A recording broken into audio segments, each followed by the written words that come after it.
حضرت عمر فاروق رضی اللہ تعالیٰ عنہ کے دور میں خلیفہ راشد ہیں، پیروی کا حکم ہے، لیکن کہاں تک پیروی کا حکم ہے؟ جہاں تک قرآن و سنت سے وہ مطابقت رکھ کے چلے، جہاں کہیں ان سے مس ہینڈلنگ ہو، ظاہر انسان ہے، پھر ان کی پیروی نہیں ہے اس معاملے میں، بلکہ ان کی اصلاح کی جائے گی۔ وہ حدیث بخاری مسلم دونوں میں ہے، حسان ابن ثابت مسجد نبوی میں بیٹھ کے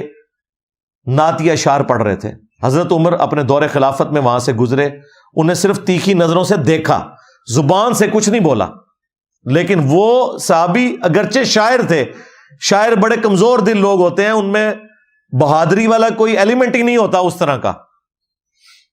اور پھر حضرت عمر سامنے کھڑے ہوں، ان کا عمر اس طرح مت دیکھ میری طرف، تجھ سے بہتر شخص مسجد میں ہوتے تھے، میں انہیں بھی نعت سناتا تھا۔ حضرت عمر نے بھی کوئی اپنی وہ نہیں کیا کہ شرمندگی بچانے کے لیے میں تکڑا ایسا کتنے بندے بیٹھے ہوئے اس ٹائم مسجد، نہیں، ان کا جو تو نے سمجھا ہے میں نے واقعی اسی نظر سے تجھے دیکھا ہے، مان لیا، کہا کہ اپنی اس بات کے اوپر گواہ لے کر آؤ۔ حضرت ابو ہریرہ پاس بیٹھے تھے، حضرت حسان نے ان کی طرف اشارہ کیا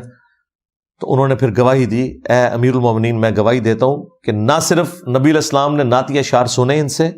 بلکہ ان کے لیے دعا کی کہ اے اللہ روح قدس کے ذریعے حسان کی مدد فرما، جس طرح تو نے عیسیٰ ابن مریم کی مدد کی تھی، وَأَيَّدْنَاهُ بِرُوحِ الْقُدُسِ، بلکہ مسلم میں تو الفاظ ہیں حسان ہمارے تیر اور تلواریں اتنا زخم نہیں دیتے ان کافروں کو جو تیرے اشعار دیتے ہیں، کیونکہ عرب کے لوگ اپنی زبان کے اوپر بڑا ناز کرتے تھے نا، تو وہ پھر اشعار وہ کام کرتے تھے۔ دیکھیں نا ہمارا ایک شعر سب کو لے ڈوبا نہیں ہے، میرے نبی سا ہے ہی کوئی نہیں، تیرے بابے تھے شاہ ہی کوئی نہیں، آپ دیکھیں نا اس کے اندر کتنی جان ہے۔ ہاں، انا النبی لا کذب انا ابن عبد المطلب، میں نبی ہوں اس میں کوئی شک نہیں، میں عبد المطلب کا بیٹا ہوں اس میں کوئی شک نہیں۔ یہ رجز پڑا تھا نبی علیہ السلام نے غزوہ حنین میں، تو اس میں جو جان ہے تو یہ اشعار کے اندر جان ہے۔ تو حضرت عمر فاروق رضی اللہ تعالیٰ عنہ نے جب یہ بات سنی وہاں سے چلے گئے۔ اس واقعے سے کتنے مدنی پھول نکلے۔ نمبر 1، کوئی بڑے سے بڑا انسان ہو، امام ہو، بزرگ ہو، صحابی ہو، خلیفہ راشد ہی کیوں نہ ہو، سیدنا عمر، ان کے ساتھ بھی ایسا ہو سکتا ہے کہ ان سے کوئی بات چھپی رہ جائے، کوئی حدیث ان تک نہ پہنچی ہو۔ تو تواڈے امام تے شاہی کوئی نہیں، کہتے نہیں اماموں کو نہیں تھا پتا، بزرگوں کو نہیں پتا، اور حضرت عمر کو حدیث کا نہیں پتا تھا، تو کیا حضرت عمر کا مرتبہ گر گیا؟ نہیں، یہ ہو سکتا ہے۔ نمبر 2، حضرت عمر نے یہ درس دیا